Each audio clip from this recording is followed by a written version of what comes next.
Berjumpa kembali dalam katekese yang ke-114. Kita akan bicara tentang kebebasan dan anak. Nah, barang siapa memberi kebebasan, ia harus menanggung resiko. Tetapi resiko itu harus memang diambil. Allah telah meramalkan resiko untuk membebaskan manusia dan merencanakan penebusan dari perbudakan dosa. Orang tua juga menanggung resiko ketika mereka memberikan kebebasan kepada anak-anak mereka. Ada dua kesalahan yang ekstrim. Satu, kebebasan yang terlalu sedikit. Yang lain, kebebasan yang terlalu banyak. Kebebasan yang terlalu sedikit akan membendung sungai. Kebebasan yang terlalu banyak akan menghancurkan tepiannya dan akhirnya membuat rawa-rawa. Ada juga dua ekstrim, yaitu jangan lakukan itu.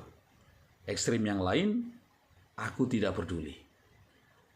Bagi sebagian anak, hidup mereka adalah jangan. Seorang anak berusia 5 tahun harus tinggal di rumah selama hujan deras. Ibunya sedang menjahit sambil mengobrol dengan temannya. "Jangan lakukan itu, Freddy," kata ibunya saat anak itu memukul-mukulkan kakinya di karpet. Lalu Freddy menghentikan kakinya, lalu mulai memukul-mukul jarinya. "Jangan berisik, Freddy." Lalu Freddy menoleh ke jendela dan mulai menggambar di kaca jendela.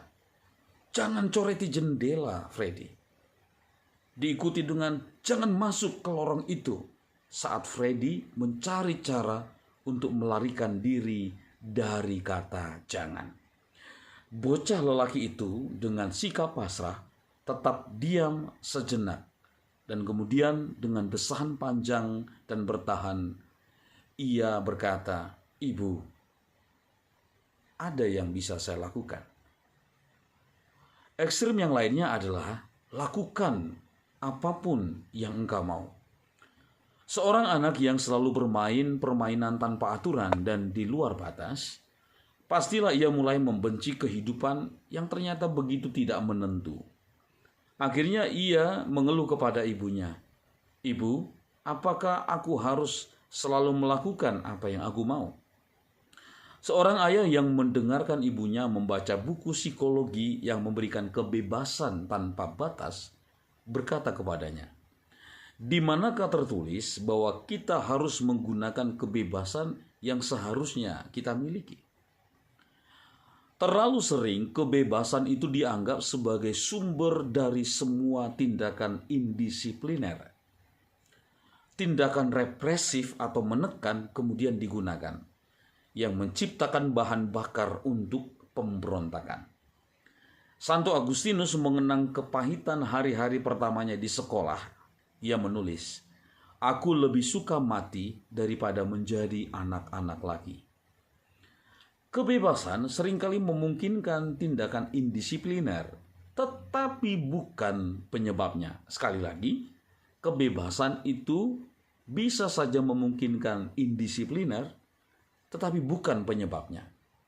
Kebebasan itu hanyalah kondisi, dan dari situ dapat muncul perbudakan, atau bisa juga muncul otonomi, kemandirian, memerintah, atau mandiri. Kebebasan adalah kondisi kepatuhan dan juga ketidakpatuhan. Kebebasan terkadang terwujud dalam bentuk penolakan belaka dari pihak anak, tetapi juga bisa berbentuk penegasan. Menghancurkan kebebasan ini dengan dalih ketertiban itu berarti menghancurkan anak. Tidak ada yang lebih merendahkan anak daripada pemaksaan atau pembatasan brutal yang mencegah perkembangan kepribadian. Pendidikan kebebasan pada anak harus memiliki dua kualitas. Pertama, harus bertahap. Dan yang kedua, harus dikaitkan dengan tatanan moral. Pendidikan harus menyentuh hati nurani pendidik dan juga orang yang dididik. Kebebasan harus berkembang secara bertahap sesuai dengan usia anak.